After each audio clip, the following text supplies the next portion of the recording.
Did I really just forget that melody?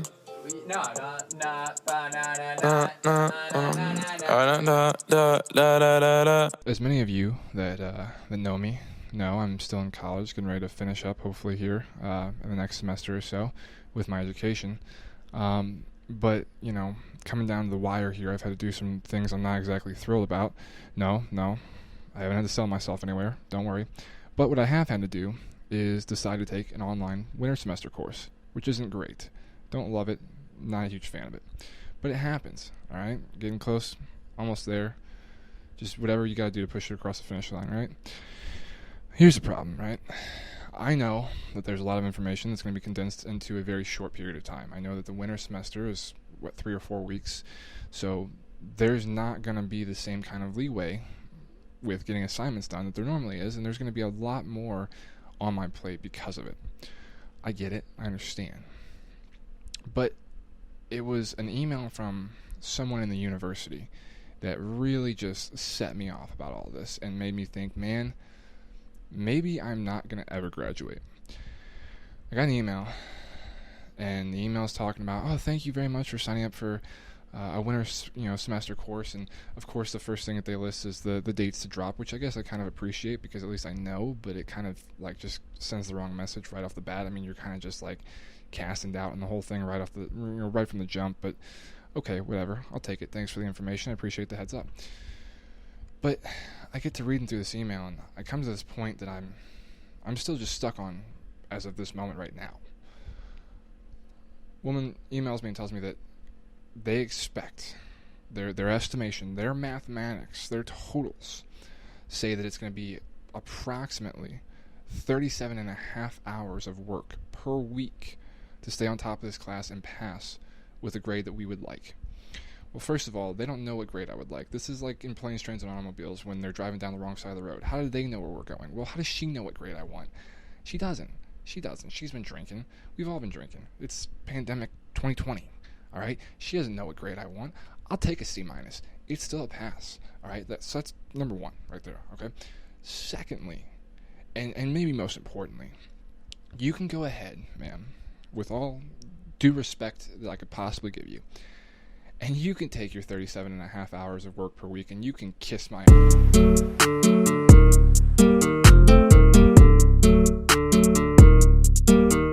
very much do rather enjoy hearing myself talk out loud, so I guess I should some way listen to myself talk.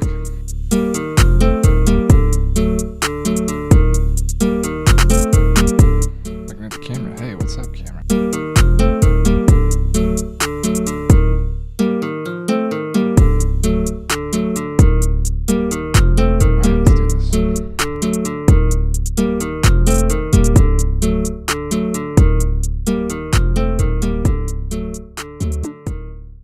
Safe to say that this week has already started off better than last week, and that's really not saying much because I'm already behind this week where I hoped or intended to be. But does it really matter? No, not especially. Welcome back to the Big Red Show, episode number 1. Failed to record last week because I'm a moron. First and foremost, you'll learn that about me rather quickly. That's why I'm sitting here at almost 2:30 a.m. Tuesday morning recording this because, well, like I said, I'm a moron. If you're wondering why you're seeing a whole lot of me here to start the episode, maybe if you came here for G-Bets and Blake Metzger doing their gambling podcast, part of this show, you'll see it shortly. Promise. Stick around. Don't go anywhere. I'm here for a reason. Why am I here? Well, technically, I'm the host of this show. It's a hard technicality right now. Let me start by introducing myself because based on the numbers from last episode, a lot of you that are going to be tuning in this week don't have a clue who I am. I'm Colin Kessler, better known by some people, I suppose, as Big Red. I am the Big Red behind Big Red World. Why is it Big Red World? Well, because I played basketball in high school. I was tall, I was ginger, and I had a friend who called me Red because I was ginger and then realized I was tall, even though I'd been tall my entire life. And so by senior year, decided to call me Big Red, and therefore Big Red stuck after bet and some other things. But anyway, regardless, I am Big Red. This is the Big Red Show. So if it is the Big Red Show, then why did we put out the episode we did last week? Well, once again, I'm going to reiterate, first and foremost, because I am a moron. And secondly, because those guys had put together an episode that was supposed to go on with my initial offering to the show. And so I wasn't going to just not put it out. So it was out there, did really well. Welcome to everyone who's just now tuning in or joining the show once again. This is your first time, welcome. If you have no idea what I'm talking about from last week, great, awesome, perfect. Don't even go back and look at it. Don't worry about it. Don't think about it. Don't even go and look at it and click on it. Not important. Don't care. No one cares about it. We're good. Moving on. If you did see last week, I apologize for not being, well, organized, frankly. Although that's not really uncommon for me. But I do apologize for not having something ready to go. That being said, all this preview material out of the way, what am I here to talk about? What am I going to do with this show? What is this show going to be, and why has it changed twice in the first 2 episodes? Well, first and foremost, I'm going to start right there and say this episode, or this show rather, I should say, has changed well, a million times up until this point. So if you just tuned in last week for the first time, that was different than what the show's ever been. Completely different. And this week is more along the lines of what it used to be, but not really at all. But I'll get into all that. I'll explain what the show is supposed to be and what it hopefully is going to be going forward. But let me not get too far ahead of myself. If you tuned in because you were coming to see G Betts and Blake Metzger talk about their gambling, great. But you're missing a lot of great content. The reality is, what is Big Red World? Big Red World was a blog website that I started sophomore year of college, give or take 2 years ago now, and have been building it ever since. It started out solely as blogs, and then I got bored with that after like 3 weeks. So then I started doing podcasts because why not? And it's just been a kind of gentle escalation from there. So now we're here. And because of some things that have happened in the last week or so, I felt it was important or pertinent, maybe you might say, to come on and talk a little bit about myself, the network, and everything going on. And I'm probably going to use this show as kind of an announcement platform of some sorts for stuff that's happening with Big Red World, or just kind of the network as a whole, or whatever it might be. I don't know. I have no idea. This will change by next week's episode, I promise. So don't even hang on to half of what I say about any of this.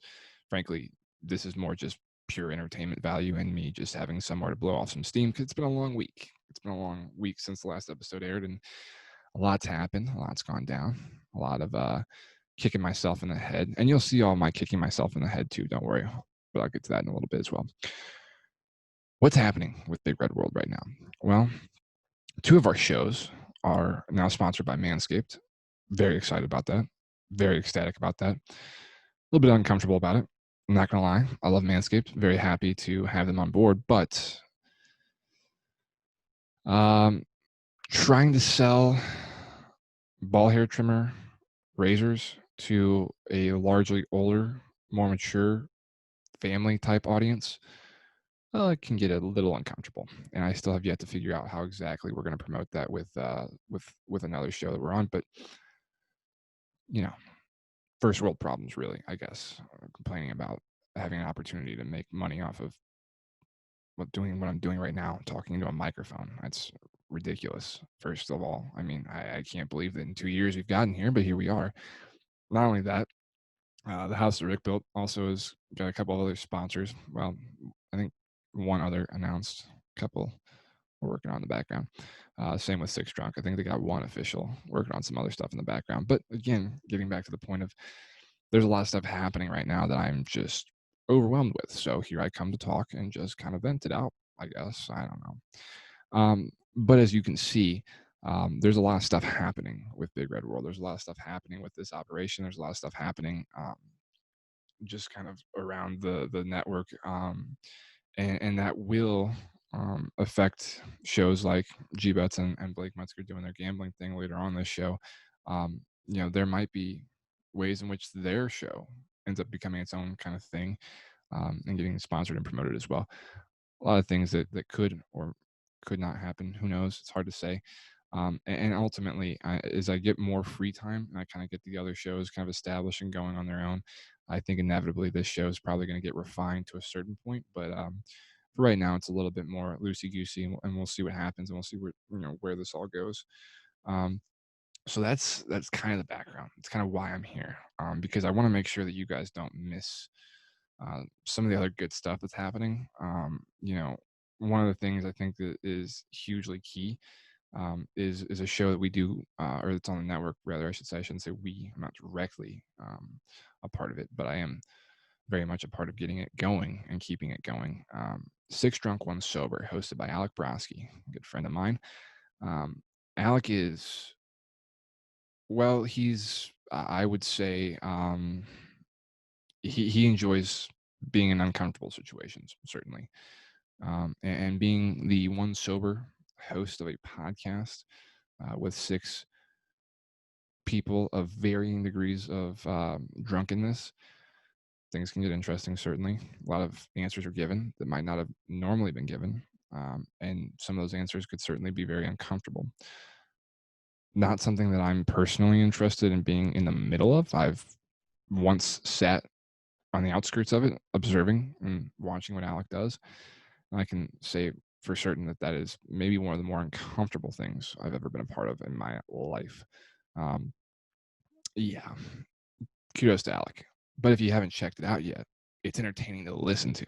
It's very entertaining to listen to, and I think it's going to be one of the things that continues to grow and kind of build exponentially over the next couple of weeks and months.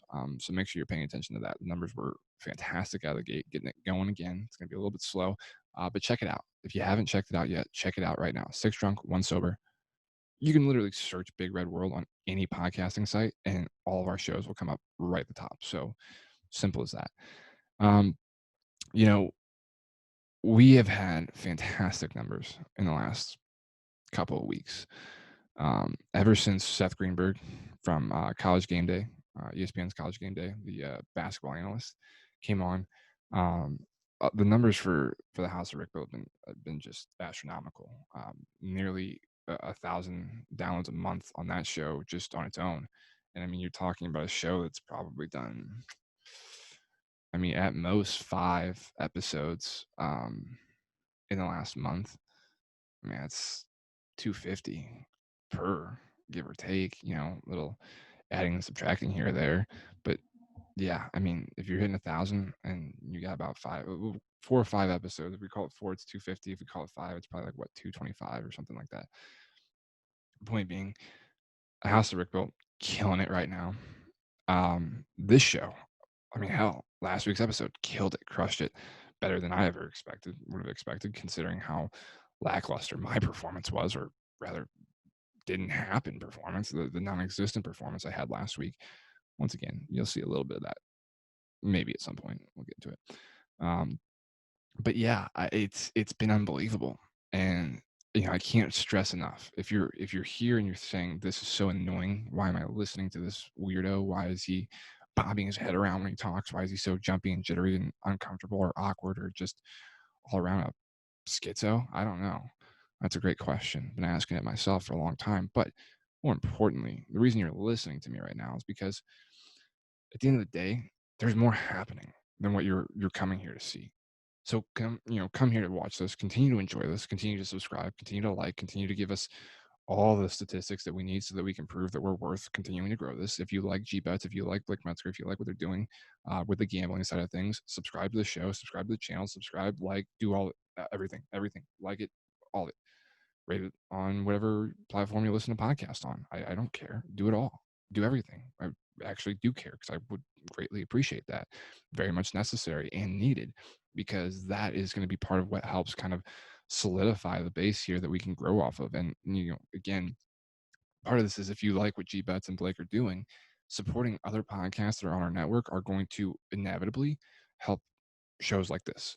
They're going to inevitably trickle down and give us other opportunities to now monetize the platform we have here. So that being said, go check out the other shows.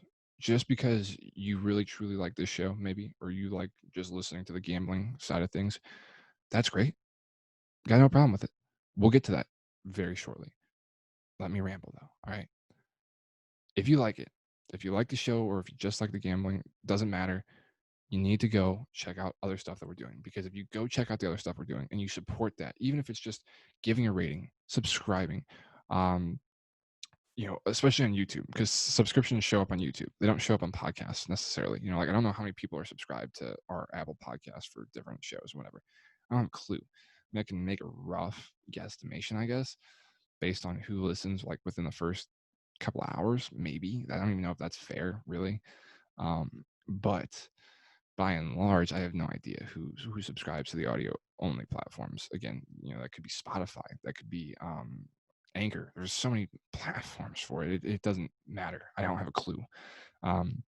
So if you subscribe on YouTube, it shows up and it's a lot more obvious. And it's clear to me this show does really, really well on a YouTube format, because the YouTube numbers weren't, I mean, the overall numbers for the show between the audio and YouTube were fantastic last week. Like I said, I can't say it again enough. I probably will say it 5 more times at least before I get off talking, but it was awesome. It was unbelievable. And that's the type of stuff that we need, because those numbers, and continuing to grow those numbers and bump those numbers up, that's what's going to make the difference between us continuing to be, as I kick the microphone stand, lovely.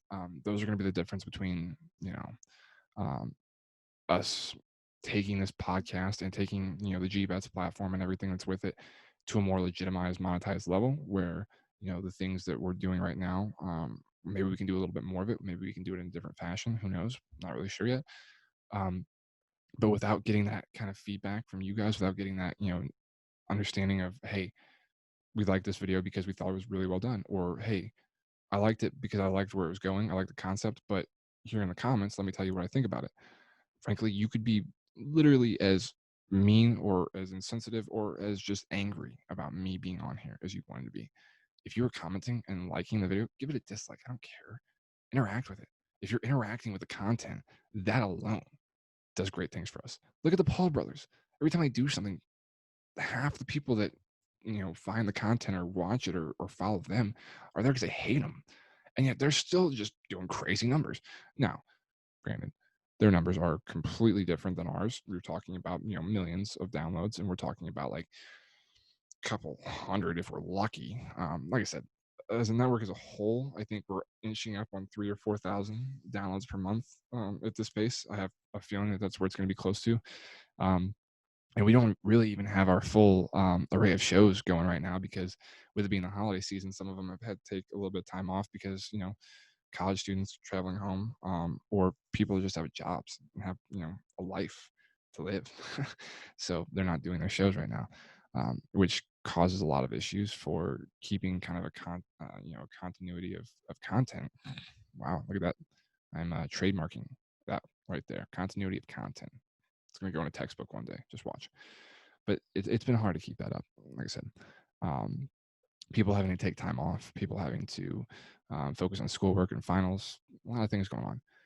It kind of goes back to the point of how the hell have I got this going for 2 years and kept it, stumbling along in whatever form it was or whatever form it looked like. I don't know. I have no idea.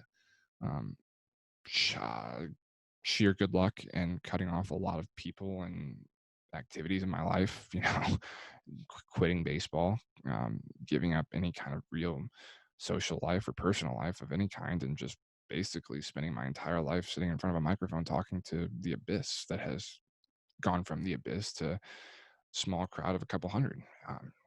Next thing you know, it's going to be me standing on Mount Sinai speaking to the masses. I mean, that's the path we're on here. So you guys have set us on an unstoppable trajectory. Wow. See, get excited. I can't speak. Then again, I don't know that I've ever really been able to speak, so we'll see. We'll see if that gets any better. I doubt it. I'm sure you guys will see some things along the way here that'll annoy you, or you'll just be like, yeah, this guy really can't pronounce his words, or I don't have a clue what he's saying. All of which are very fair comments. Before I move on, to G-Bets and Blake here up next, which now I'm saying that over and over again, we got to get a segment for that. What's called the G-Bets segment. We'll come up with a better name. We're working on it. We're finding it's a work in progress every day. Every day we get a little bit better. Before I move on to that, I had a couple topics that I did want to touch on and talk about that are not Big Red World specific. A couple of things that I wanted to hash out for myself on this podcast. And at this point, I will likely somehow let you know if there's a place to jump forward to or whatever, because I understand that there's a lot of things that I'm going to talk about here in the next couple of minutes or whatever people probably don't care about, or maybe don't want to hear my opinion on, which is fine. Understand completely.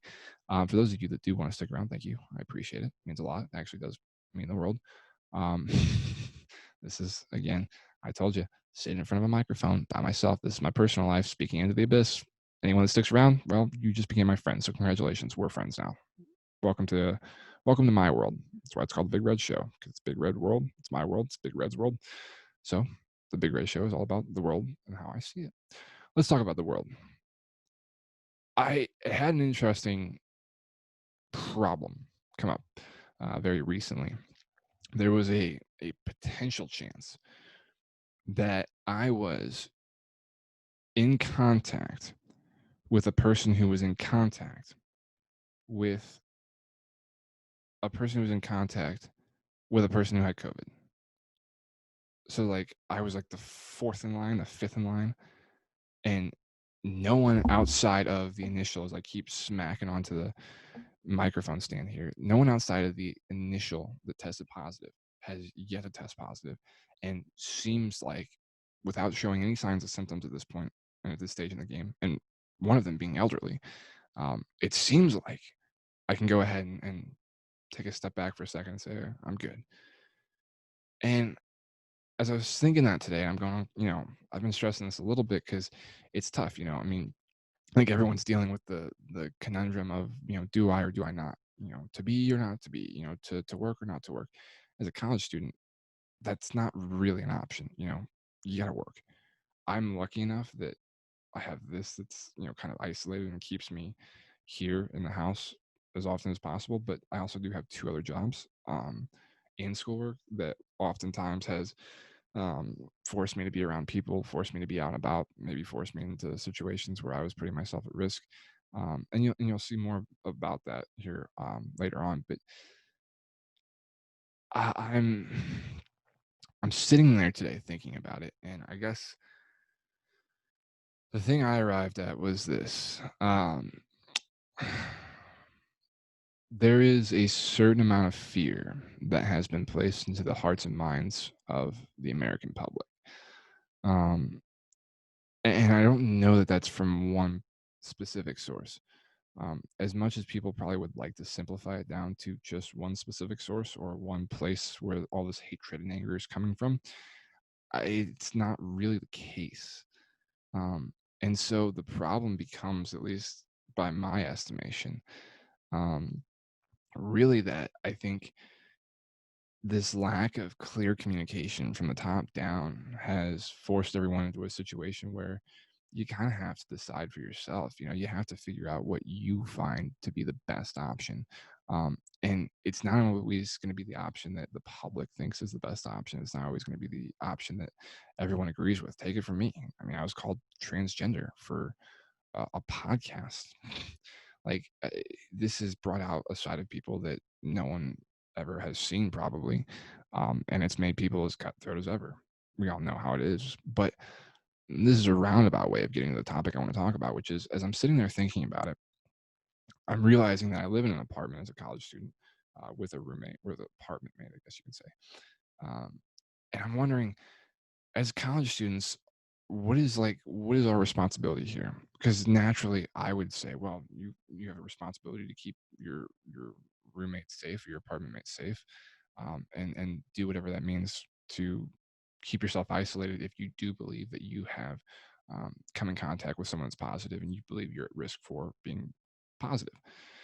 The problem is I don't have anywhere, if I am an isolated incident and none of my family has gotten, you know, close to anyone that's tested positive, I don't have refuge anywhere. I can't go home. All right. Going home from here would be going like 2.5 hours north now.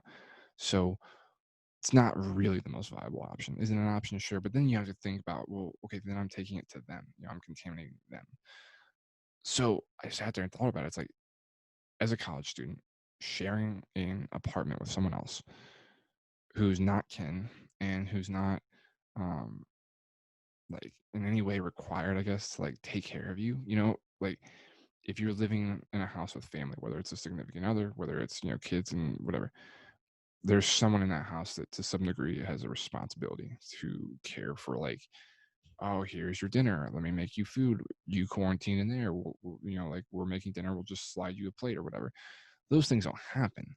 Um, and with it being a college apartment, it's not that big. Like it's hard to avoid people and it's hard to avoid contact with each other. I mean, even if we don't walk out the hallway at the same time, we both are walking through a very narrow hallway where, like, if I'm positive in this, hypothetical, I'm just caking the walls and everything else with just germs, with COVID.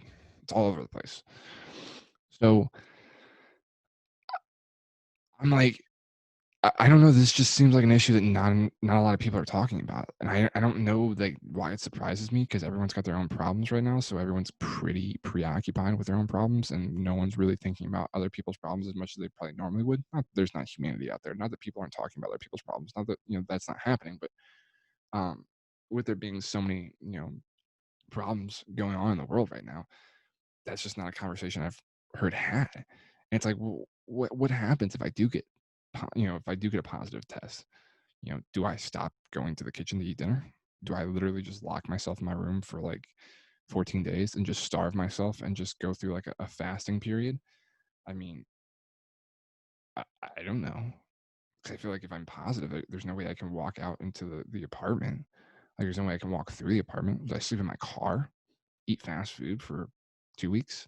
Doesn't sound like the worst thing, but doesn't sound nearly enjoyable enough for me to even really consider. Well, okay, I could consider it, but not too seriously. Okay, a little seriously, but not seriously enough to make it actually happen. But then again, knowing me, anything's possible.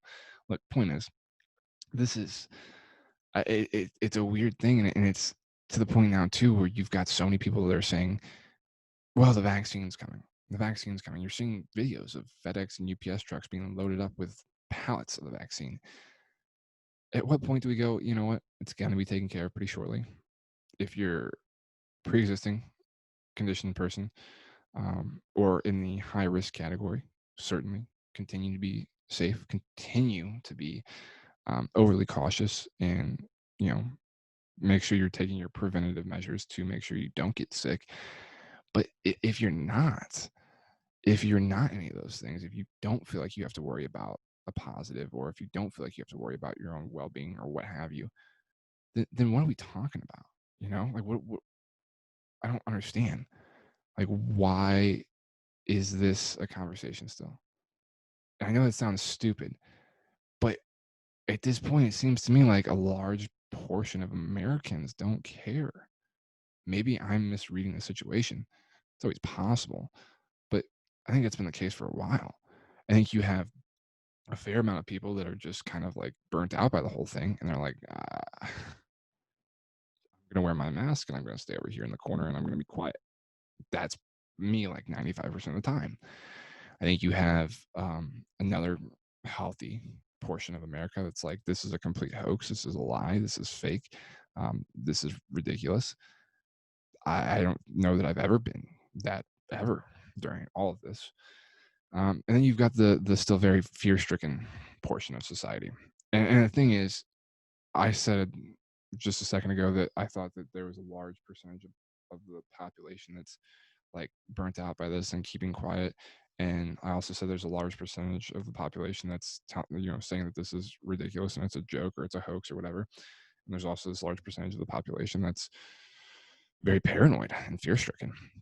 I think all three of those things can be true. I think you just don't see them with fair representation. I mean, if you look at Twitter, it's liberal, like, and that's not a political statement, really. It's just fact. Like, it's highly liberal. Liberal messages and um, ideas flow and get promoted at a much higher rate on Twitter than they do probably on any other app, and more so than any other ideologies on Twitter. Certainly, religious ideologies are frowned upon to a certain degree, unless it's got something more to do with like culture or heritage. But by and large, even religious beliefs don't get pushed like liberal ideologies do. So naturally, you're going to see this kind of groupthink, so to speak, of people liking and agreeing with a lot of the sentiments on COVID-19 from a liberal point of view, from a very paranoid, fearful point of view. And that was me for a long time. I mean, very paranoid about the whole thing. Um, like I said, now I'm just kind of burnt out on it. And I think looking at some of the situations that I've encountered, there it is, COVID.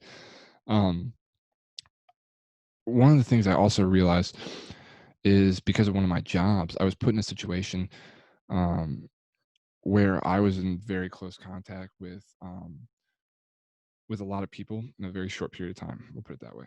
Um, and because of this close contact with a large group of people, um, some of the people that I was working with at the time, um, they came down as positive. Didn't have any, direct hand-to-hand contact with them. Was wearing gloves the whole time. Had a literal personal bottle of hand sanitizer. I guess that's a free ad. Not that that really matters. I had a personal bottle of hand sanitizer on me. Like I was taking the necessary steps, wearing my mask, the whole nine. Even took like majority of my clothes off to like as much as as much as okay and like legal. Um, before I even got in my car and bagged it up in a trash bag and threw it in the trunk of my car and then drove home like I don't want to say nearly naked, but like boy, I wasn't fully clothed either. Um, because you got to take these precautions. And the thing was, like I said, there were people that I worked with that very day that came back and tested positive. And there were people that I worked with who didn't test positive, like myself, didn't have any symptoms, didn't like have any reason to go get tested. So, like, okay, how does that make sense? I know that there's like you could understand if you look at the flu, like there's people that will get it and there are people that won't. You know, going back to grade school, that that stuff would rip through a classroom, and you could still look in the classroom and say, okay, 75% has got it. But there's this other 25% that like they've got the super mutant gene or something. Like they're safe, they're not getting sick, like their immune system's kicking ass right now. They're doing great. It's no different, I suppose, but still, like that kind of a variation, I don't know. It feels almost like everyone that I worked with, including myself, really that tested or just didn't have to test and didn't have any reason and didn't have a right, by the way, of how it was being viewed to get tested because we weren't symptomatic in any way. I have a feeling we're probably carrying antibodies and we probably were positive but didn't show up. I don't know. Like I can't. I don't know. It's beyond confusing, and I don't know what to do with it anymore. And I know that I'm not really saying anything new that hasn't been said before. Maybe the college students in apartments thing was new, but not especially, I suppose. I don't know. I don't know. This is beyond confusing and tough, and just really has no common thread at all. It's really just kind of all over the place, and I guess whatever you make it, more or less. I don't know.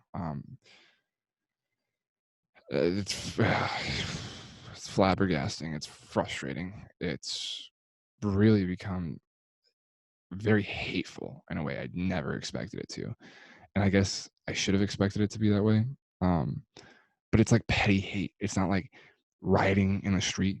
It's not, people tearing down these UPS and FedEx trucks as they're leaving the facilities to get their hands on the first doses of the vaccine. It's actually quite the opposite. There's always those anti-vaxxers, but now it seems like there's more people that are like what I would consider of normal sound mind and body, and they're still saying, you know what? I don't I don't too much trust that vaccine. I don't trust it. I don't like that vaccine. Um. Okay. No. Hold on a second. You, you don't trust the vaccine when they're telling you it's safe, but I can't blame them because I don't trust like anyone. So at this point, I'm liable to not get it just because I don't trust the people that are talking about it. But then I'm hearing about what was it, like New Zealand or something. They're mass like exterminating possums because they've already shown up with a mutated form of the COVID-19 virus. So it's like How far are we away from that? And if we hit that, then do we lose any chance to use these vaccines that are being run out in mass quantities right now? And does it kind of nullify what vaccine they've created? Are we going to have to go through the vaccination process over again and wait another year for this? I can't imagine, but who knows? What do I know? Anyway, moving on, because I want to try to keep some kind of pacing to this. The other thing, well, I think there's maybe one more thing I want to talk about, but one of the other things I want to talk about was the fact that, and it's funny to me because normally in any year, politics, especially in an election year, politics would be the last thing people want to hear about. I feel like politics is like third on that list, maybe right now, maybe fourth. I think Donald Trump as a personality has his own category that's outside of politics. It's just the person that is Donald Trump that people are tired of hearing about. Um, but finally, Joe Biden has been ratified, I guess, if you want to say that, ratified as the president um, elect of the United States, soon to be 46th president of the United States, Joe Biden. Electoral College making it official. No surprises. I mean, no surprises there. I think it's crazy that, for anyone, even if you're a Trump supporter, like, dude literally was trying to overturn a legal and legitimate election. And people are going to say, well, was it really legal? It wasn't legitimate. Mail-in ballots. Those are what did William Barr, the great soon-to-be former Attorney General, say? They're rife with ways in which you can cheat the system, something like that. Maybe it's true. I've told a number of people I think that there is a certain degree um, of, you know, what's the word I want to look for? Dishonesty, I guess. Corruption, maybe. Fraud, voter fraud, I guess is really what the term is. I think there's a certain amount of voter fraud that happened this year that hasn't happened in the past. I think there's a certain amount more than has happened in the past, just because of the chaoticness of this year and the fact that there was a lot of opportunities probably to slip through the cracks. Now that being said, it seems like there was a higher, attention level to whose votes are legal, how many votes, what votes are legal. Is there a way to skim votes here, skim votes there? So I don't think the attention was any more or any less, because every election cycle and every time, we're voting for a president, I feel like there's the same amount of scrutiny on are these ballots legal? Did they come from the right place? Do they pass um the certain measures or the certain, standards for voting practices? I don't I can't imagine that it's going to be that much more heightened, but I think that the fear, at least, of voter fraud was certainly higher, thanks in large part to the efforts of Donald Trump, for casting doubt on the voting process from the very beginning.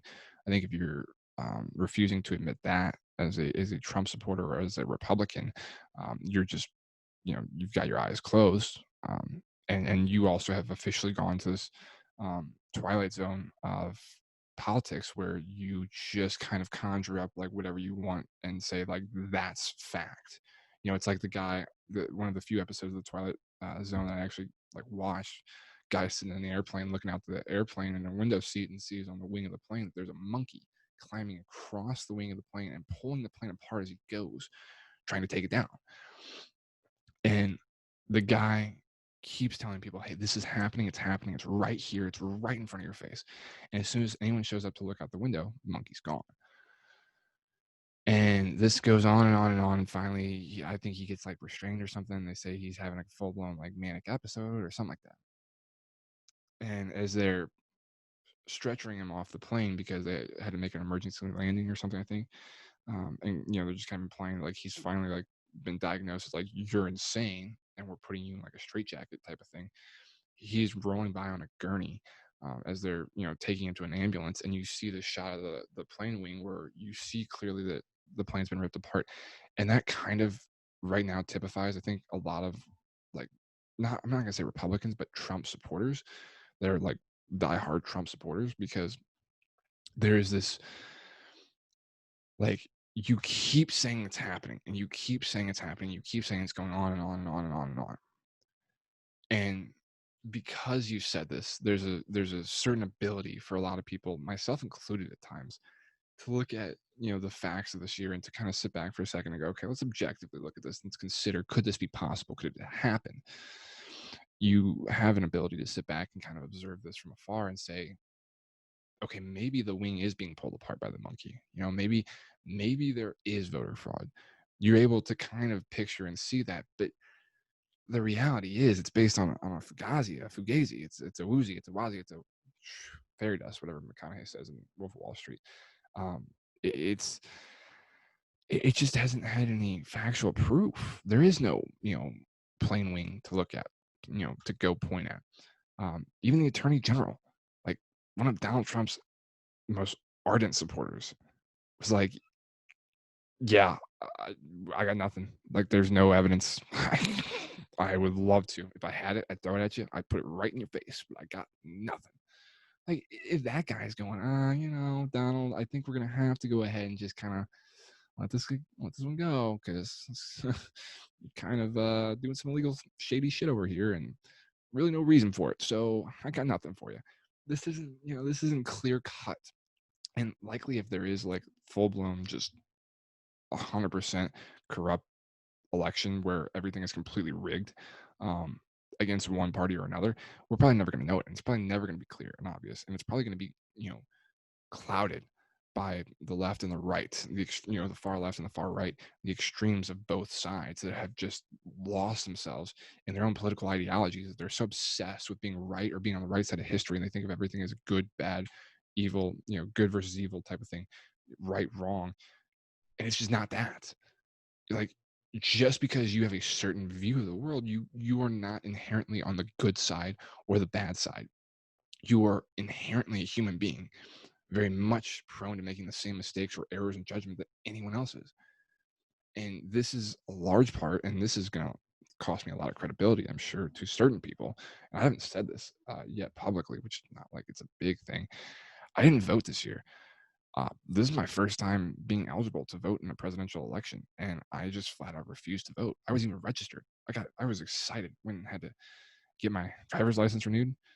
Had two pieces of mail. Apparently, I needed three, including a bank account statement, just so I get that real ID, which means that you guessed it, in less than a year's time, really just about 6 months' time, I get to go back again to the DMV with my now three pieces of mail, one including a bank statement from my bank, which is entirely online because I, like many Americans these days, like to save a few trees.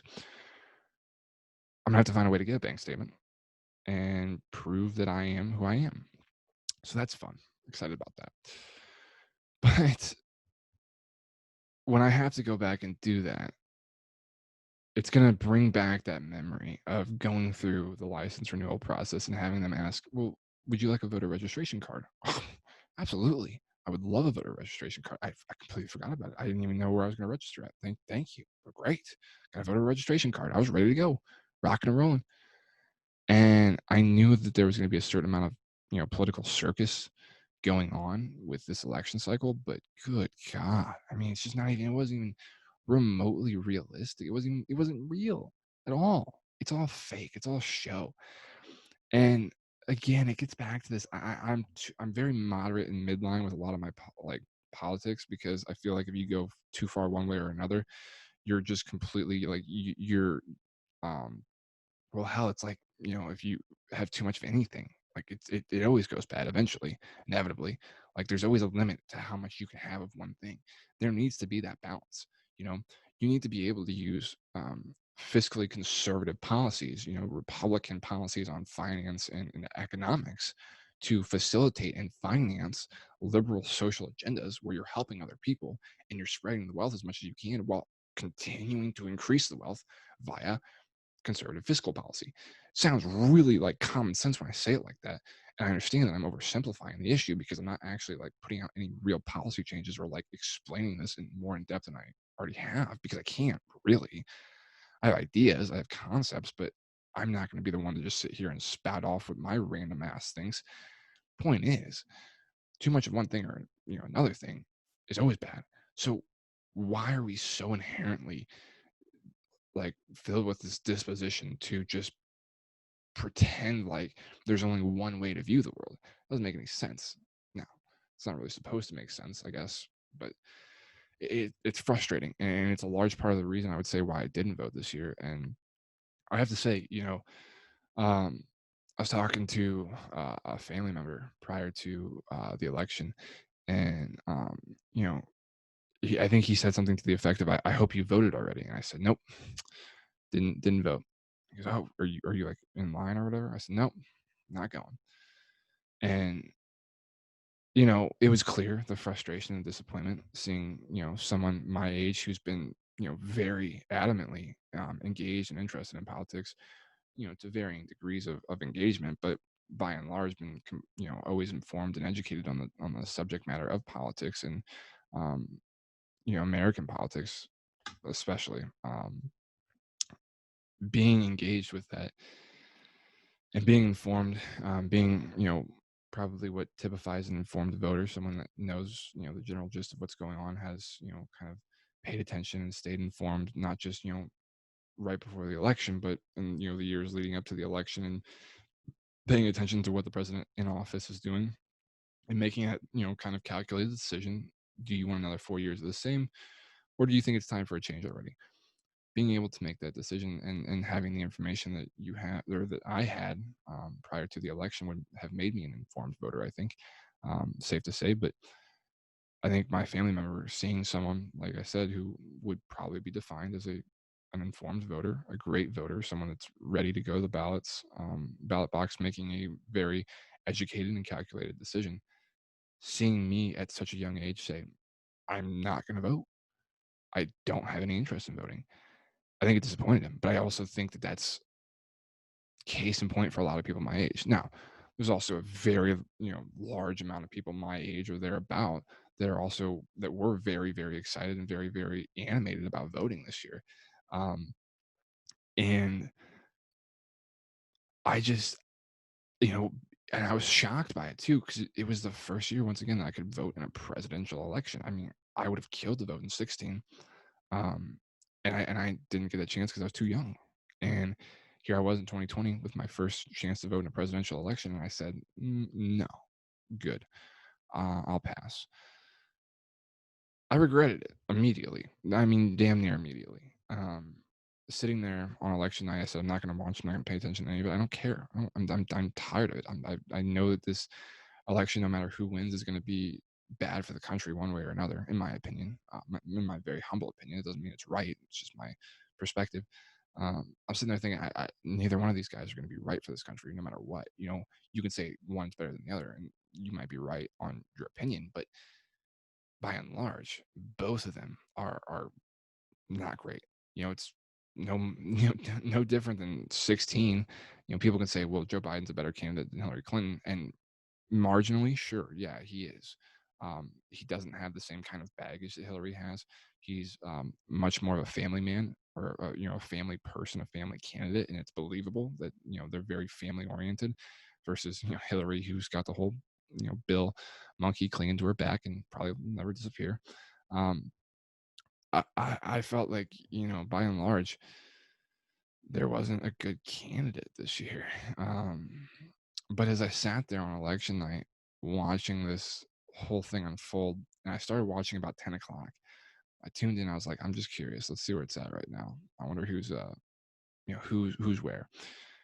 And seeing Donald Trump just running away with it right off the bat, I was like, I guess, I was right for the last 4 years that Trump was going to smoke whoever came through, because I personally felt myself, in my own opinion, that Trump would just steamroll whoever came up against him. I just didn't think there was any way, that anyone would be able to handle him in a debate format, because it's not a debate. It's just talking over the other person and just going for those gotcha moments where you can be like, ha, you messed up, or you said something silly, or you're stumbling over your words, that type of thing. And seeing, boy, I mean, seeing that process kind of shift from Donald Trump being clear as day up by a landslide on election night to, ultimately losing, whatever it was, like a week or so later, something like that. Um, that whole process and the whole, days in between there, that reinvigorated my enthusiasm for politics. And like I said, that I think that night or thereabout, I kind of started to realize, man, maybe I made a mistake with not voting. Um, And the irony of it is, the person who actually I think most persuaded me that I probably made a mistake was a Canadian friend of mine. Um, and he said, "Yeah, I think he said something to the effect of, I don't have the right to vote, but if I did, I would certainly appreciate it." And I look at it as, um, I want to say he said something like, "There are people that die for your right to vote. Therefore, I feel like it's only respectful that I, you know, take action on that right, and I use it, and I don't let it go to waste, and I don't, let the sacrifices of many go to waste." That was a very patriotic take on it. I think I might have been beefing that up a little bit. I'm not exactly sure verbatim, but the point was it kind of drew my mind around to the other side of the conversation. Because when I look at it, and when I was looking at it, it was a very two-dimensional argument. It was very much me um, looking at, I don't see a reason to vote. I don't see why I have to vote for one or the other. And that also gets to an argument that I make all the time, which is that there should be more than two candidates on the ballot when you go to vote. People say, "Well, Kanye got on there this year." Okay, yeah, but I mean, like, more than two legitimate candidates. Like, going into the ballot box that there's only two real candidates that are going to have a real chance to vote. But as I sat there and I watched the election numbers come in, and I watched the numbers tally up, this was also a turning point for me. I was looking at counties, and the breakdown of voters, and watching Chuck Todd literally say, like, what was it? Oh God, it's the guy from Colorado, Gary Johnson, Mr. Heart Attack because he smokes marijuana. Gary Johnson, my guy. Gary Johnson was stealing, 3 or 4% in some counties and precincts. But the thing about it is that 3% that swings an election. In counties where you got narrow, narrow margin. I mean, razor thin margins. 3% to an independent, that's huge. It's huge. And you don't think about it like that. I didn't think about it like that. And I knew that. I mean, I understood that, like, conceptually and, like, logically, that's how the election worked, and that was very much a commonplace part of the election. But I didn't appreciate that. I didn't appreciate that that was actually a fact, or that that's actually, that there was a real impact for those third party independent candidates. And so, and ultimately, I'm sitting here thinking, yeah, man, I could have voted for a third party candidate, and I probably could have thrown a little bit of a wrench in this operation. And if nothing else, you know, my argument up to that point had been, I think we just should, just burn the whole thing down. Now, I'm not going to say that I don't still believe that. I do kind of hope that at some point we do decide to kind of like tear this whole thing down and kind of like restart again. Let's tear it all down back to the Constitution. Let's rewrite the Book of Amendments. The Book of Amendments. Not even gonna go back and redress that. Anyway, we rewrite all the amendments, and we kind of start from a fresh, clean slate, and we reestablish some things. Um, I secretly hope that, not very secretly, I guess, since I'm saying it on a podcast where it's recorded and saved for posterity, but I think that, I think it's unrealistic to say the least. I think it's nearly impossible to see that happening in real life. And so you then therefore have to acknowledge, whatever opportunities you do have to make change happen. And if the very least you're doing is increasing the independent vote year over year over year, even marginally, if you have to, that's saying something. If the independent vote gets, 5, 10, 15% of counties, and, counties plural, like it's happening all over and over and over and over again in multiple counties in different states across the country. Boy, I think at some point you'll get, the left and the right's attention. And that 15%, they're going to start coming for that. And when they do, they're going to start coming for a much more moderate crowd. They're going to start coming for a much more moderate voter base. And that's going to force their policies to be a little bit more moderate, at least when they are on the campaign trail. Now, as soon as they get in office, it's a different story entirely.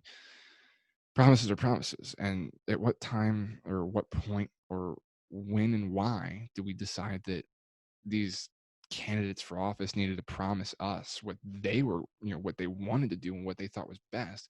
And when did we start, or, stop, I should say, expecting to hear things that are good for us? When did we stop expecting to hear, what we wanted to hear, I guess? And that's, maybe I'm misstating this, and I'm certain I am misstating this, but I feel like too often we're allowing ourselves to become comfortable with the idea that, well, I'll wait and see what this president says. Maybe he'll care about me this cycle, or maybe she'll care about me this cycle. We're waiting on these promises, and we're waiting to see, okay, what are you going to promise? What are you going to say? What are you going to tell me that's going to convince me to vote for you? Rather than saying, no, what are you going to do? Here's what you're going to do, and I'm going to tell you what you're going to do. And whichever candidate says, I'll do something along those lines, you follow that.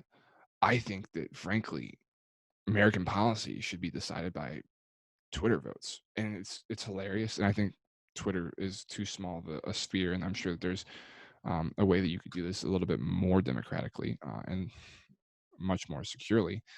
But I think if it were left up to the American people via their smartphones, um, to chime in and say, okay, here's a list of things that this president is considering tackling while in office. Um, which of these would you most prefer them tackling? And then everyone votes on it. And that's what the president has to go do. I mean, when did the president stop listening to the American public? I mean, I understand that the American public has gotten so large and so, diversified in terms of opinions and thoughts, and there's no, you can't appease everyone, and it's not even possible, not even by a long shot. George W. Bush came as close as anyone, and we all know how his reputation ended up at the end. So really, just because you can appease everyone doesn't necessarily mean that you're actually a great president. More times than not, shout out to FDR, it really just means that you're a president in wartime, and the nation just kind of rallies behind you because we were all attacked. And so we all just have this identity of like, well, we were attacked as a group, so we're going to stand up for ourselves as a group. And it's this like national identity, the sense of nationalism. Shout out back to the days of Nazism. That's, I mean, kind of the same thing. I mean, nationalism was big then. That was the period of isolationism, and the American public deciding, you know what, we're going to cut ourselves off from the world. And now we've gotten to the point where we're overtly nationalist, overtly nationalistic. Excuse me if I could spit my words out. And we have this kind of like, America's the greatest. That's through the George W. Bush years, and you have this kind of rising sentiment about how strong and powerful America is, and in response to the 9/11 attacks. Um, and then we started to realize, yeah, Bush doesn't have a clue what he's doing. We don't know what we're doing in the Middle East. We've got family members and loved ones that are dying over there, and for what? And then you get into this period of like, we all hate America, and so now I think that there's a lot of disinterest in American politics and in the voting process because of that. Whatever it is, whatever it was that drove me ultimately internally, I can sit here and rap for hours on it. Whatever it was that drove me to not vote, um, I disagree with it already, and I think that that's the beauty of being honest about where you are politically, and not being afraid to say this is where I stand. These are my opinions. This is how I see the world. There is a beauty in being able to say, hey, you know what? I didn't vote because I didn't like either candidate. Would I have voted for either candidate now, looking back on it? No. But I would have voted for the third party candidate, which I believe was Jill something. I can't think of her name. Would have voted for her because I wanted to take part. And I should have taken part.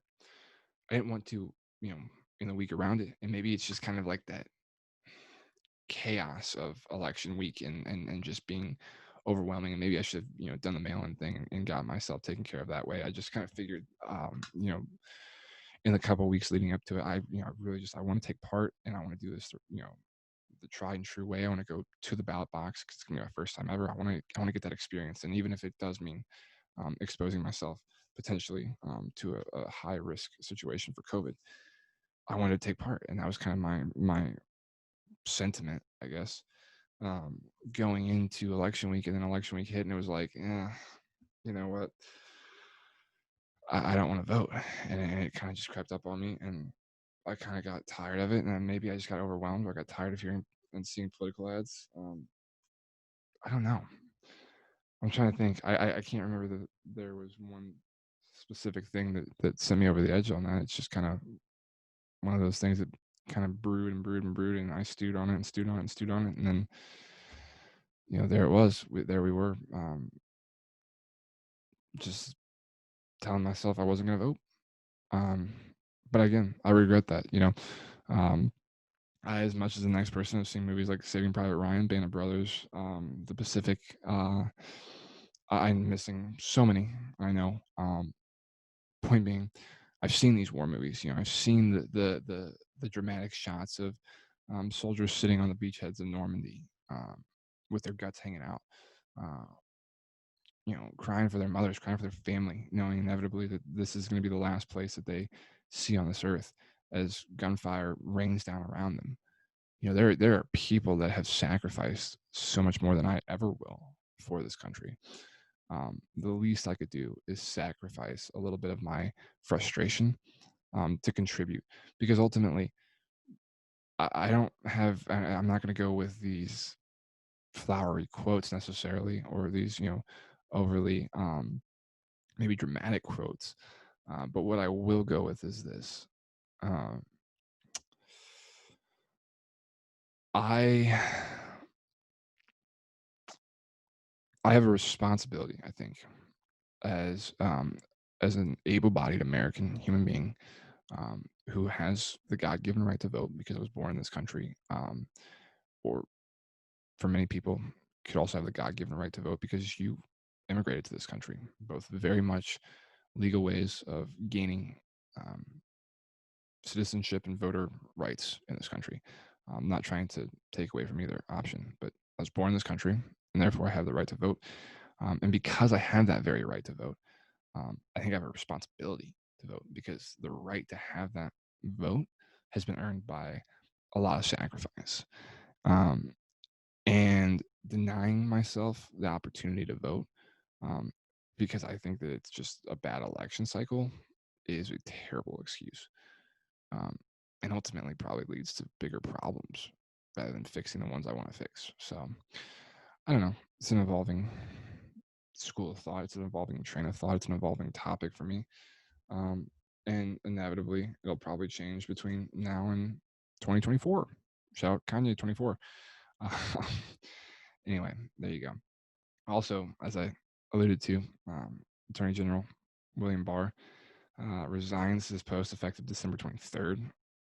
I hesitantly thought maybe there'd be like no semblance of an attorney general for like this last month of Trump's presidency, but the complete dismantling of his own cabinet, one by one, just seems like either everyone's jumping ship because they realize that the Titanic is going down, or he's just in that bad of a mood that everyone's just tired of dealing with him, so they're not going to ride this out till the end. I don't know what it is. I know he's been taking shots at a lot of people on social media, and I know that that Barr was the one in charge of potentially finding all this corruption or this voter fraud that he's been talking about himself for a long time.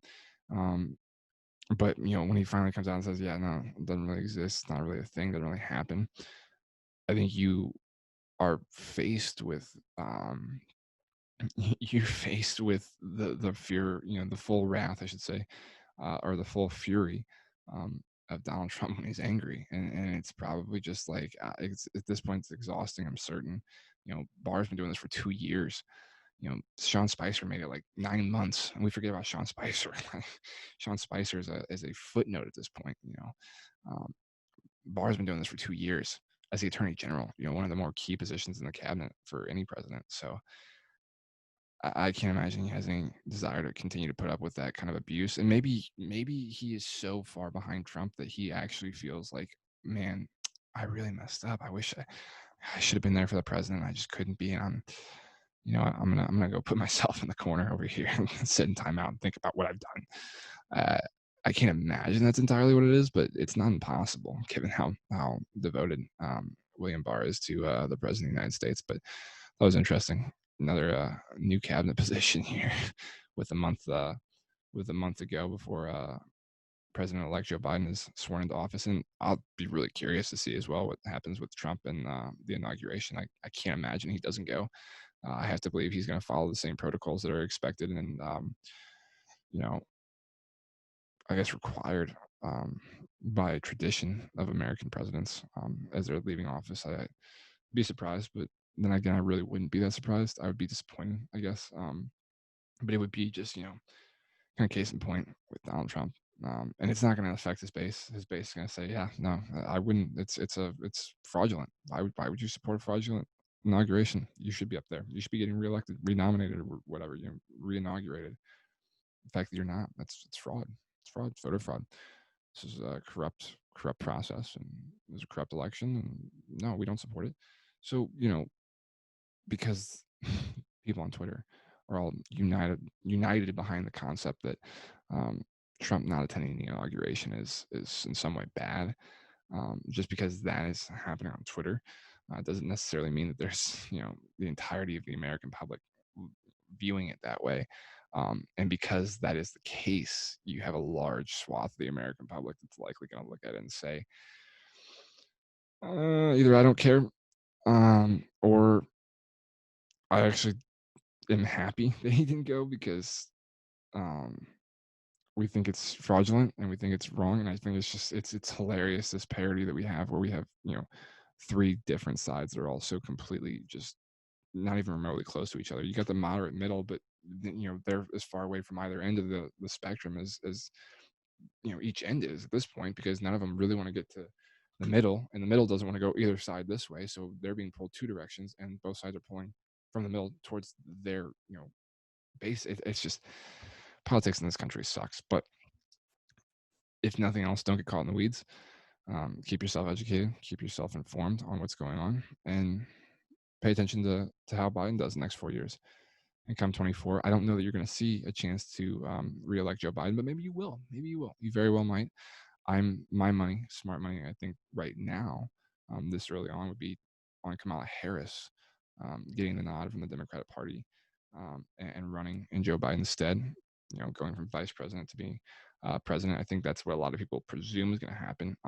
I have my own conspiracy theories that she's going to smother him in his sleep, before the end of year 1 or 2. That's obviously a very overblown conspiracy theory, but kind of, tongue-in-cheek joking, not so much joking. Like, I think very much so that the Democrat Party wanted to get Kamala Harris in the White House at whatever cost. But for all everyone says about her criminal her record on arrest and her criminal record in terms of like how she handled her stint as the what was it, Secretary of State in California, I believe, whatever it was. I know that it's shady at best, but I also don't look at her as like a bad person. Like Nancy Pelosi, I kind of just think like she's just like either with her as much Trump, it's become political theater where she's like elevated and elevated and elevated, and at some point she lost what was real and she just kept going up and up and up until she became this complete caricature of herself. I think Kamala Harris is still a long ways from that, which is a good sign, obviously. And I hope it continues to stay that way. I think she's a decent person. I have no problem with her as a human being, as a presidential candidate. Not jacked up about it, but like I said, who knows? We might get another, chance to vote on a Biden ticket, or we might not. We might be voting for Tucker Carlson, or we might have a chance to vote for Tucker Carlson come 24, as it sounds right now. Things change a lot over the 4 years between the election and the next election. So we'll see what happens. Certainly a lot has happened in the 4 years of Trump. And, I think if it wasn't for COVID, even, he probably would have beat Joe Biden, because there wouldn't have been as much clearly negative publicity that was just so unavoidable and so undeniable in a lot of ways. And Trump put his foot in his mouth at every turn. It was just impossible not to acknowledge the fact that this man was completely just outside of his mind and unwilling to accept any responsibility for actions that he clearly was in charge of. So I don't know. Anyway, that's my soapbox for this episode. Again, appreciate you guys for sticking around. If you have stuck around this long to listen to me, if not, I get it. You're not listening to me, so I'm just going to keep rambling on anyway, because who cares? Because you probably already jumped ahead to the upcoming segment. But anyway, last but not least, real quick, what this episode was originally going to be is a little something I'm working on in the background. It may never come out. It may come out on a regular basis starting next week. Who knows? I've been filming a lot of stuff, just my day-to-day life, behind the scenes of what has been going on. I think it's very interesting. At least my opinion is it's very interesting. Trying to find deals and come to agreements on sponsorship stuff. For one, I find it very interesting because we don't have a lot of capital. We don't have a lot of negotiating power in these deals. So I'm basically coming to the table just like hoping for anything. Take the scraps and be grateful. Anything more is just icing on the cake, and anything less is probably about what we expected. I think it's just interesting. So I've been filming it all, plus much more. And I think that there will be something on next week's episode. I'm trying to decide either. See, and here's the problem: if I don't stay with putting it out once a week, what's inevitably going to happen is I'm going to have all this, footage that stacks up, and it goes nowhere. And I don't know that I would ever come back to it because with me, like once I get out of a phase of my life, I never look back at the past phase. At least, in terms of, I want to go back there. I want to revisit that. It's more like thinking about things or like certain specific events. So I don't know that I would ever go back and revisit it in a way that I could make it into a documentary, sort of actual film. There's been a couple iterations, a couple different cuts of it so far. Whatever it is, I just don't know what it's going to be. So likely you'll see something in next week's episode, whether it's just kind of, snippets or whatever it is. I have no idea. Also, the theme song is definitely going to change. I have a theme song that's been cut up, and it's my favorite theme song I've ever made for any kind of show or podcast or whatever, or just mashup of different things on audio clips. Problem is it's audio only, so I just didn't like. I didn't like that for this yet. I don't have it formatted properly, and that was like the lowest of the low in terms of things I thought were important to deal with, right off the bat here. So it'll happen. We'll get there. I'll get to it. Just not right now. Probably by next episode, maybe. We'll see. Anyway, that's what you have to look forward to. A little behind the scenes, Big Red World, and how we're operating and how things are going. But anyway, boy, we made it. I made it through. And I actually got going there for a little bit. That was awesome. Thanks for tuning in to me. Thanks for listening to me. I almost forgot. Completely almost forgot. What is this show going to be going forward? That's the end all be all question I'll leave you with an answer on. It's going to be a showcase, I think, of a lot of the different talent that we have on Big Red World. How am I going to showcase it? I don't know yet. Initially, I thought about doing my show and then a couple of different shows afterwards and make it like a 2.5, 3 hour thing where once a week you have this podcast, but you know that you have multiple podcasts within the podcast. And you can take your time going through it throughout the week. And I'll give you the timestamps. You can go through, you can find whatever episodes you want.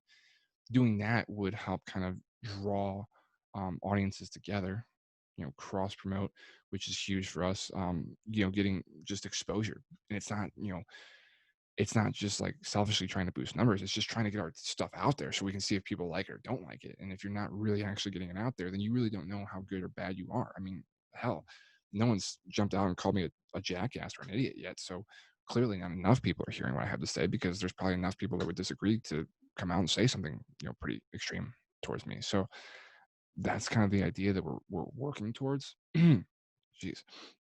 But I don't know what it's going to look like yet. But it's going to be some kind of showcase. It's going to be, new, different talent every week. I'm going to try to have someone new on next week. Maybe I'll do a little bit of an interview, a little bit of a guest spot. Maybe I'll do an interview this week in the middle of the week, and then I'll have that for next week's interview or for next week's episode. I don't know. But ultimately, that's what it is. Anyway, Big Red Show, Part 1. This is me signing off. Now, on to G-Bet's show with G-Bet's, Gunner himself, and Blake Metzger, my good old roommate. Go check out their gambling picks and make some money, folks. Thanks for listening.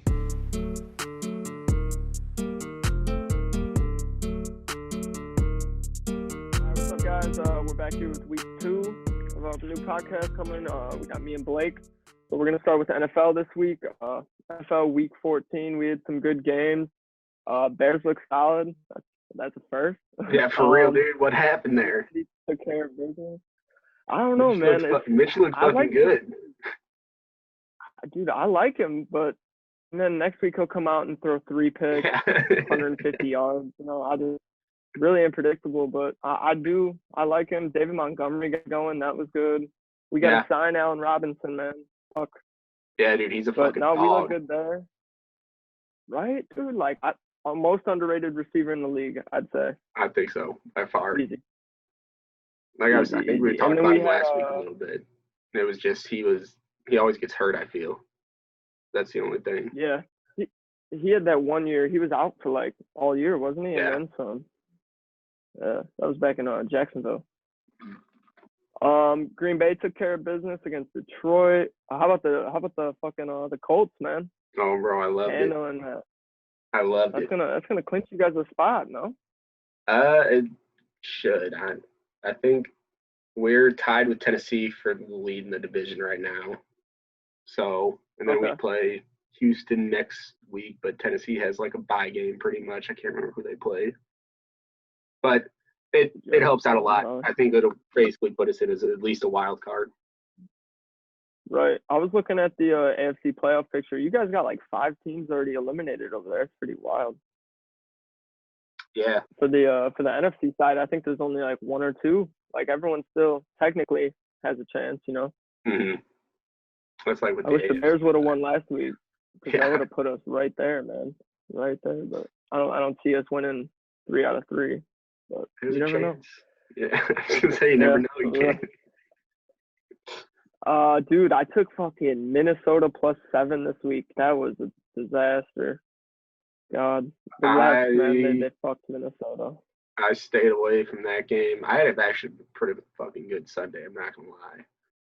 I had the only bet I lost on Sunday was Kansas City -7.5 because Miami kicked the last fucking field goal. I was so pissed off. Then that was fucking rough, man. Yeah. That was fucking rough. I had Colts, Bills. I had the under in the Washington game. And then I live bet the Saints whenever they were down 17-0 at half, and I got them at +9.5. Okay. Yeah. And I had Tampa. I had Tampa -6.5. Okay. Yeah, dude, I had fucking Saints. What was the opening line? -2.5 or something? Or no, it was -7 or something. Yeah, it was something like that. I know, yeah. Fuck the Saints. I'll never bet on the Jets either, bro. I threw them in a fucking teaser this weekend. +24, I believe I had them. The Jets? Still couldn't cover. Is that what you said? Still. Oh yeah, dude, they lost by 37. I forgot. Yeah, dude, they looked fucking bad. They've been playing well too. That was surprising. I almost took them to cover. I was looking at their game this week too. Yeah. Yeah. Who they play this week? They play the Rams this week, but they're like +17.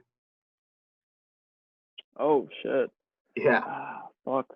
See, I can't do it again. I know. No yeah. After that, I don't think I'd be able to either. There's no way. Dude, I told you Buffalo was gonna take that dub. I know it wasn't the first L of the season for Pittsburgh, but I knew Buffalo was gonna rock. Buffalo's for real. They're fucking good. I really do like them, man. I'm a huge fan of Josh Allen. He's a dog, like he. Mm-hmm. Fucking, what else do we have? Dallas blew out Cincy. No surprise there. Yeah, that was. I feel like either team could have blown out the other one. It didn't really matter. It was gonna be a blowout. I just didn't know which team it was gonna be. Dude, fucking Matt Ryan, Sir Pix-a-Lot, fucking throwing 2 picks. Are you fucking kidding me, dude? Oh, whew. Motherfucker about to blow my bankroll. I would have been so. Did you bet that game? Dude, yes, bro. It was like the last leg in a 2-team parlay. It was them and someone else, and it paid out like $580.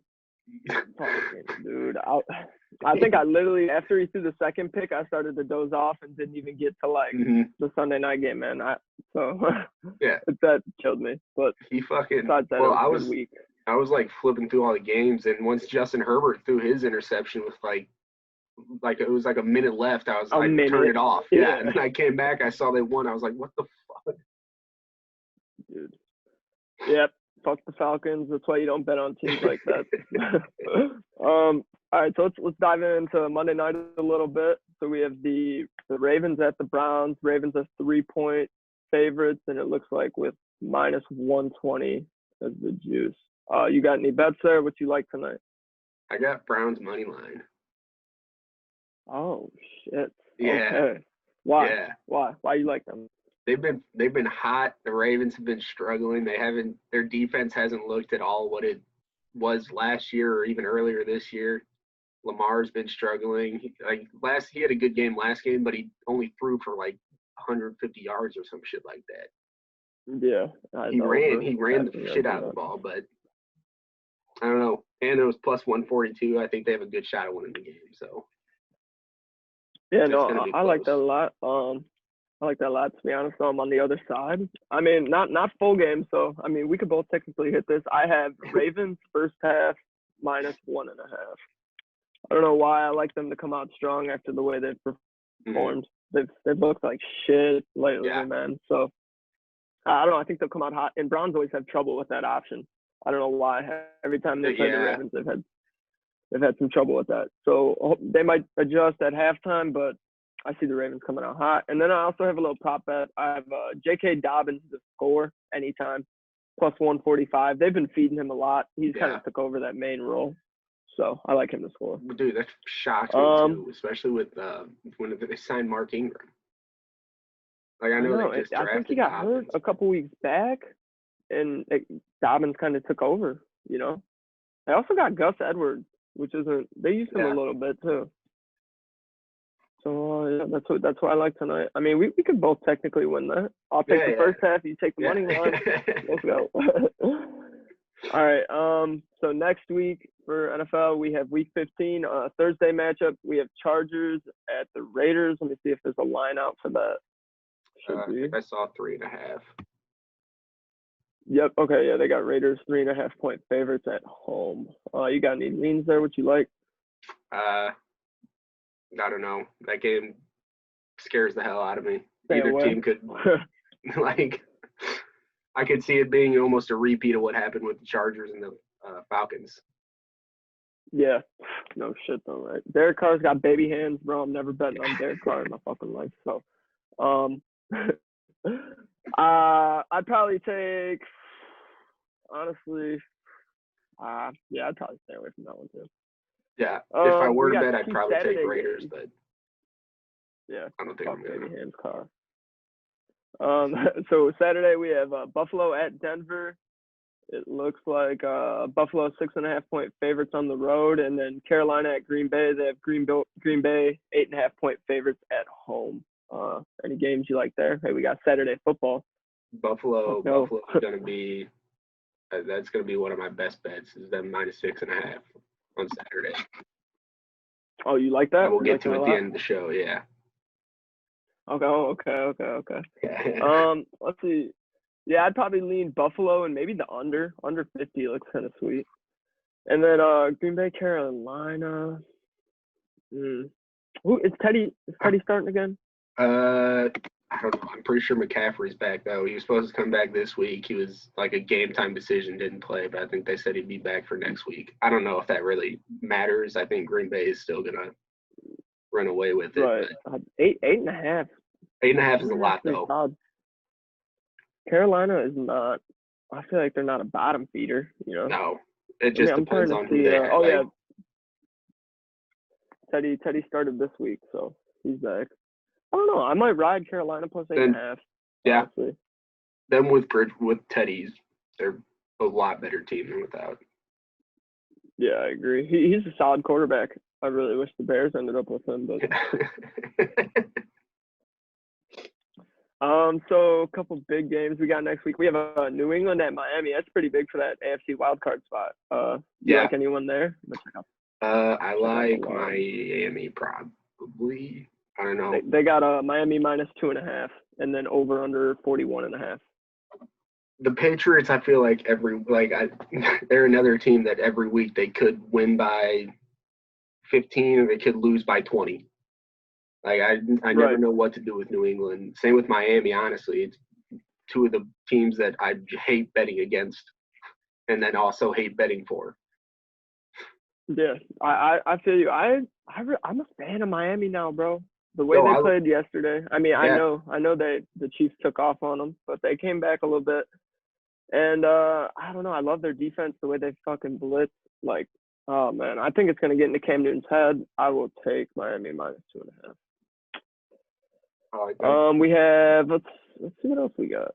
We got Philly at Arizona. It's a weird one. That's another one. I'm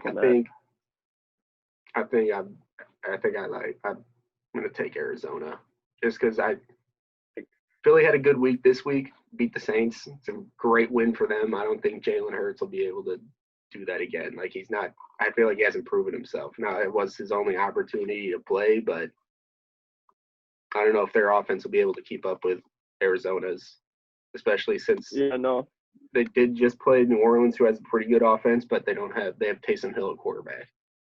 So they were able to kind of beat them up with Kyler Murray and DeAndre Hopkins. I don't know if Philly will be able to keep up. Yeah, so I agree. Line's at 6.5. So yeah, that's good. There's a lot of tough lines out this week. I was looking over. I like Chiefs -4 at the Saints. I don't know if Drew Brees is back yet or not. Like, what's the word on that? But that looks sweet as of now. Yeah, I haven't seen anything about him coming back yet. I think they're just riding with Taysom Hill probably until the playoffs start, honestly. That should, yeah. I wouldn't be surprised. All right, so let's move on to college football. Had a couple crazy games this weekend. That Army-Navy game, I don't know if you saw any of that, bro. No, I didn't. Wild. The fog, man. I don't even know how they played that game. So let's see. Let's go with our top 4 of the week. Who's your top 4 coming into this weekend? Who you got? I think they got it right. I think it should be those 4 teams, but I mean, it's a weird year. I wanted them to do something kind of crazy with it, like put Cincinnati in instead of Ohio State or something, since they didn't get 5 wins. That's what I'm saying, man. I don't know, but see, okay, let me ask you this: Ohio State, Cincinnati, neutral field, no fans. Who wins the game? Yeah, or do something like that. I saw weren't they talking about doing that with A&M in Ohio State? I saw that. Yeah. Did they officialize that or no? No, it's not happening. They're just letting Ohio State play. It's for sure. Yeah, Ohio State's playing in the Big Ten championship. They said it yesterday or 2 days ago. Shit. Okay. All right. Well, yeah. My top 4, I got number 1 Alabama, number 2 Ohio State. Because I don't know, man. I think the eye number test, 2. You could have them play.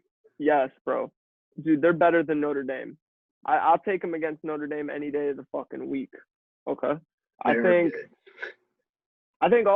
just because they haven't played games doesn't. I mean, the eye test tells you something, bro. They blow everyone out. Like, let's keep it 100.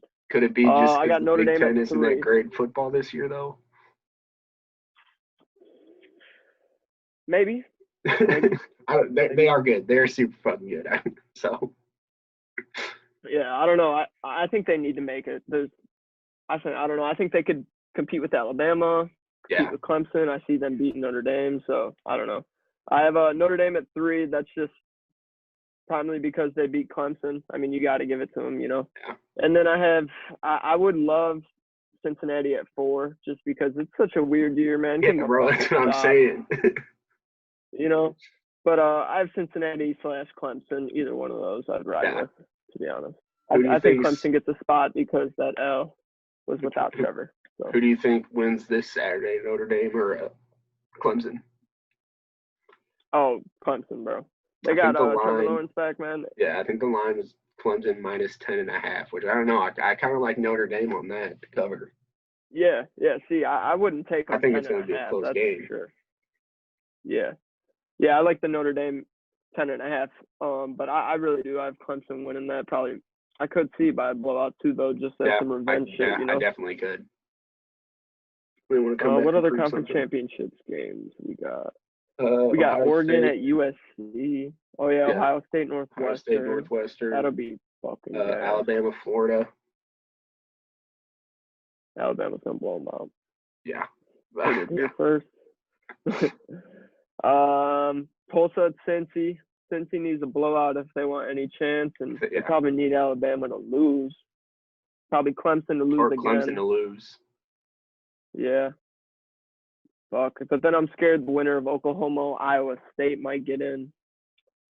Nah, there's no way. They would need Northwestern to beat Ohio State too. Cincinnati needed a lot of shit to happen this past weekend that just didn't happen for them.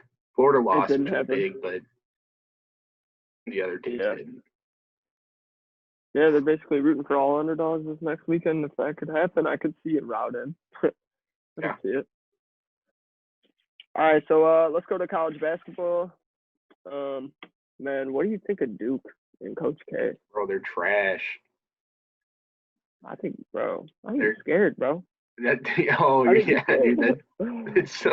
It's so weak. I feel like he does this shit all the time too. Like, I remember seeing videos, and a lot of people are talking about it now. Whenever they lost, I can't remember what season it was. They lost like 2 or 3 straight at home, and then he went out and sat out the rest of the season with had back surgery, and then tried to get all the losses that they had while he was out taken off of his record, something like that.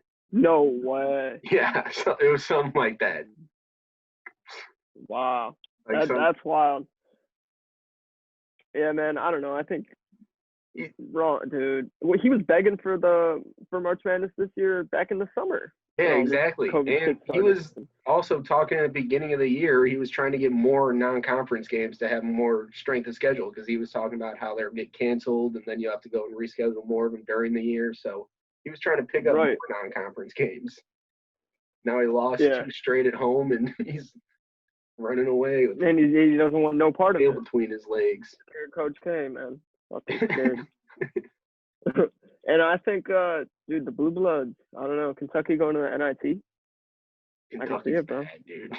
They can't shoot the ball. They're going to the NIT. They're going to the NIT. They can't shoot the ball, and I don't know how. I don't know how he couldn't have gotten one shooter. I feel like Kentucky always shoots the 3 well. Yeah, fucking. I don't know, man. I've been on too many of their games early season, so they're nothing to me anymore. They're just dead to me, bro. I stopped after they lost to Richmond the first week, and then I bet against them for Kansas, which didn't cover. Should have fucking covered, but didn't cover. And then I stayed away from them after that because I saw how bad they were. God, they got fucking blown out by Georgia Tech, 79-62. Yeah. That's rough. Ken Pom has them finishing 12-14. That's wild, bro. Yeah, that's fucking crazy. I was listening to some people talk. Who do you think is winning like the ACC? Because like this year, I feel like there's no clear favorite. Like UNC's there. Florida State's good. I don't think UNC's winning it. I don't think they will. Florida State. I think Florida State has a shot. I don't think Virginia's as good as people are saying. Duke's not good. Agreed. I don't know. Louisville, maybe up there. Clemson, but See, this is a clusterfuck conference. I'm a huge fan of Florida State. Yeah, I like Florida State a lot. I could see they're always so big and they're so long. I swear, Leonard Hamilton only recruits guys with like a 7-foot wingspan. Yeah, Jesus. MJ Walker 6'5" at the point. Yeah. Yeah. But I feel like ACC's tough. Well, I just find it so odd because growing up, I feel like the ACC was always the best conference in college basketball. Like it was always, you had Syracuse, Duke, UNC. I guess that's Virginia, FSU, Louisville, and now it's like all those teams are just falling off in other conferences, which the Big Ten has always been pretty good, but the Big 12 this year has been really good. Yeah, that's no lie. Yeah, I think Big 12 and Big 10 are kind of going to carry the weight this year in the tournament, but we'll see. Yeah. So we got a big matchup on Saturday. We got Gonzaga versus Iowa. What you think on that? It's gonna be a good ass game. I don't know. The way Iowa played against UNC, I don't see how they lose. See, here's the only thing that scares me with that is, what if they're not hitting 40% of their threes? Yeah, like but then they kind of cooled off whenever UNC came back, and then just started feeding it into Garza, and then he started dominating in the paint. And then they'd throw it back out for guard, and then they they shot, I think, 53s or some crazy shit like that. Let's see. So I feel like no matter, they're going to be loading them up. 17 for 40. Yeah, 43s. Yeah, they didn't even shoot as well as I thought they shot. So it seemed like they just shot the lights out because they shot so many. Right. But I think that's going to be such a tough game. It's going to be a really good game. I don't know how Iowa will be able to contain Jalen Suggs from Gonzaga, because I think he's just quicker and more athletic than all their guards that they have. But I mean, Drew Timmy from Gonzaga is basically going to be. I don't think he's going to be a factor at all, and he's one of their best players right now. I think Garza is going to silence him. So I think Iowa's going to win. I hope Iowa wins. Yeah, I can't stand. Yeah, I'm on Iowa too, man. I think Garza's he's damn near Zion level. Yeah, he's fucking good. He's good, bro. So yeah, I'm gonna ride Iowa. Hopefully, who's at home? Let's see. Because if Iowa's at home, I could see them being the favorites. I think they are at home. Oh no, it's a neutral site. Huh. I don't know. Ken Pom has Iowa losing by 3 to Gonzaga. So maybe Gonzaga's 2 3-point favorites. Yeah, I would think Gonzaga would probably be favored, especially if it's on a neutral site. Yeah, I'm still going to take Iowa money. I'd still take Iowa, yeah. I think they're a better team. Yeah.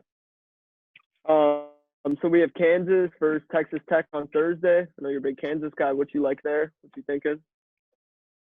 I don't know, dude. This game has been staring me down for like 3 weeks now. I don't know. Our first 3 games are all against top 25 ranked teams. I just don't know how we're going to be. I think we beat Texas Tech. Tech is good. I think we beat Texas Tech. Texas is iffy. West Virginia is even iffier. I think we lose to West Virginia, if I'm being honest. But I think Texas Tech, I think we should be able to win. I don't know what the spread will be though, so I think if it's more than, it says Ken Pom, it has Texas Tech winning by 3. Oh, or 2. So I mean, it's going to be close to even. Taking it. Yeah. I'd probably lean Kansas too, but I just have to see the spread first, I guess. Texas Tech, not huge on them this year, though. Good, but I feel like they're a real streaky team this year. They've had some good games. They've had some really fucking bad games. Yeah, I couldn't agree anymore. Another big one, we got 4-0 SLU this weekend at 6-0 Minnesota. That should be pretty big, man. They need Minnesota to keep winning games, and they need them to at least start pulling some wins in conference too, because that's their only significant team that they're playing, really, right? Other than LSU. Minnesota was their only. Minnesota was their big draw. And Minnesota, of course, plays U of I on Tuesday. So yeah, Minnesota might come into the 6-1, but still, if SLU could come in, who's SLU got this week? They have Indiana State. So yeah, I could see SLU coming in at 5-0, Minnesota at 6-1. It's gonna be a pretty good matchup. I think I'm taking SLU. Honestly, they've looked great this year, bro. Oh, I definitely take SLU. I think SLU will be close to undefeated by the end of the year. Yeah, dude, Perkins and Goodwin are fucking real deal. Dude, I know Javante Perkins. He went to Swig. My buddy played on the basketball team. No way. He used to hang out all. Yeah. Yeah, well, tell him we're gonna need about 5 points on 5-point cover on Saturday. So yeah, he's gonna cover that. That's a lock. All right. So let's move on to a little NBA. Some news just dropped that James Harden still wants out of the Rockets. That's pretty wild. even with John Wall, he's been balling in the preseason. I don't know if you've seen any at all, but he hasn't lost a step. That's for sure. I haven't watched any of the games, but I feel like he's just a much better fit with John Wall or with Harden than Westbrook was. Yeah, I mean, that's why I'm confused why Harden went out so bad. I don't know. I think it could be a good situation. I do, but for him, I mean, he's got a more athletic Chris Paul. I've never hated Chris Paul. They were in the Western Conference Finals. Exactly, right? And who you got? So who you like this year? Let's go with a favorite from each side, and then let's do like a sleeper pick. I think it's hard to go against the Lakers, dude. They're so fucking good. And I think they got better this year. Thornton Tucker kid. Yeah, he dropped 31 last night.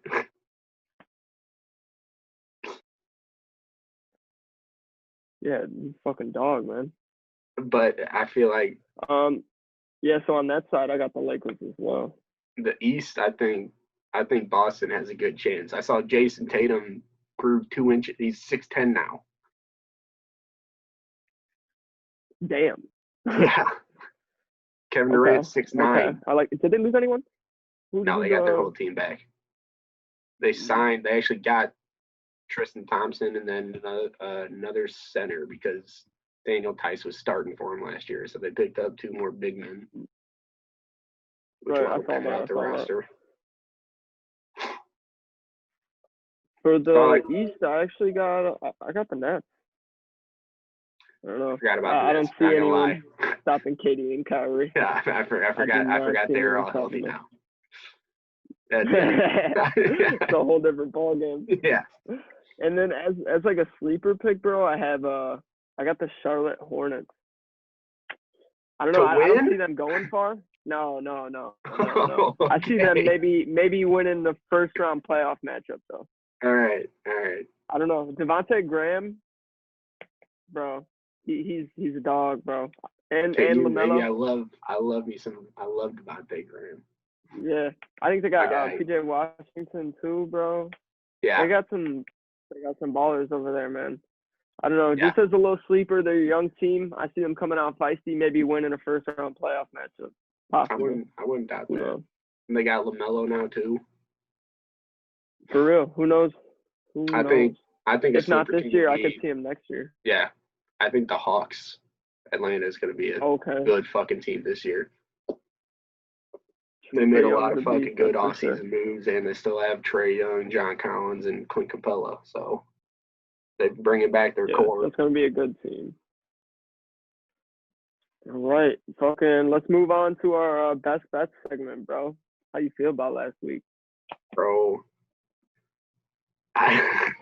As soon as I saw the line for the Missouri game, I was like, shit.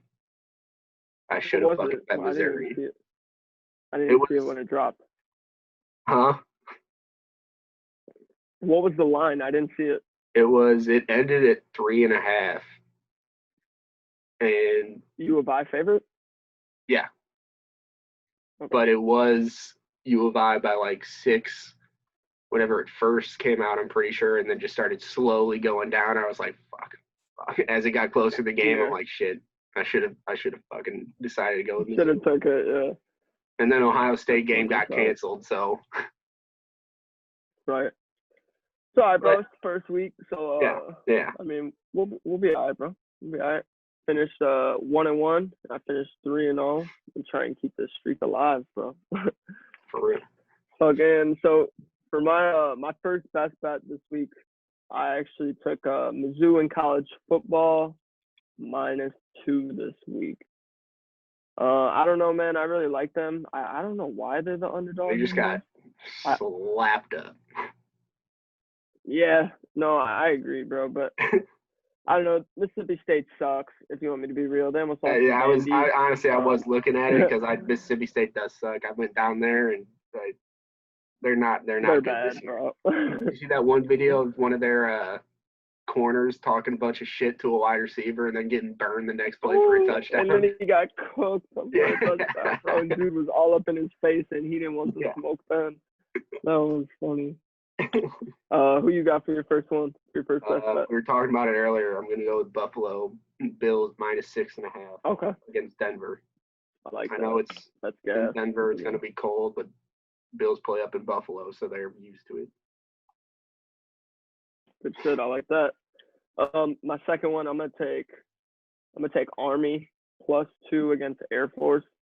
I don't know. I might just be riding high off last week's win, but Army looked good, man. Their defense is solid, and going up against the Air Force, they've got 5 more games in, I believe, than Air Force. So I mean, more experience.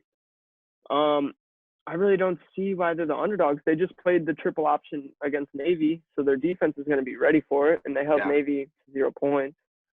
So that's what Air Force runs. I don't know. Army also has 7 different rushers with 40+ carries.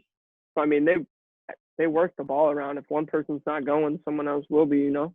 I don't know. I really like Army this week +2. So lock that in as my number 2 bet. All right.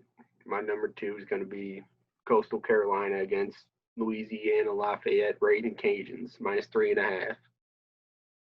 I was looking at that. I was going to take that too. Dude, Coastal has won me a lot of money this year. I got to write them out. That's a good one. I really like Coastal. Yeah, I know Louisiana Lafayette's pretty good too. So it'll be a really good game. Saturday's going to be a nuts basketball or sports day, honestly. Yeah, it is. I saw the first time ULL and Coastal played. They played at ULL. Coastal won by 3. Yeah. It was a good game, but I think turn that home field advantage to Coastal's way, and I think they'll cover that 3.5 easy. So, for my last one, I have the Cleveland Browns on Sunday Night Football next week against the Giants. It says right now the line's 3.5, so that's what I'm gonna go with. I could see that easily going up to 5.5 ish.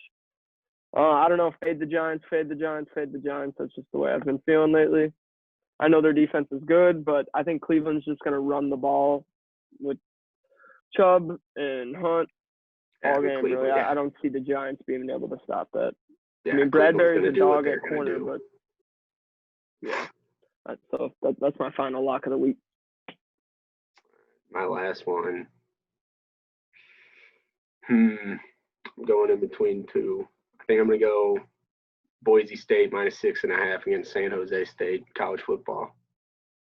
Okay, I like that. How come? Why you like them?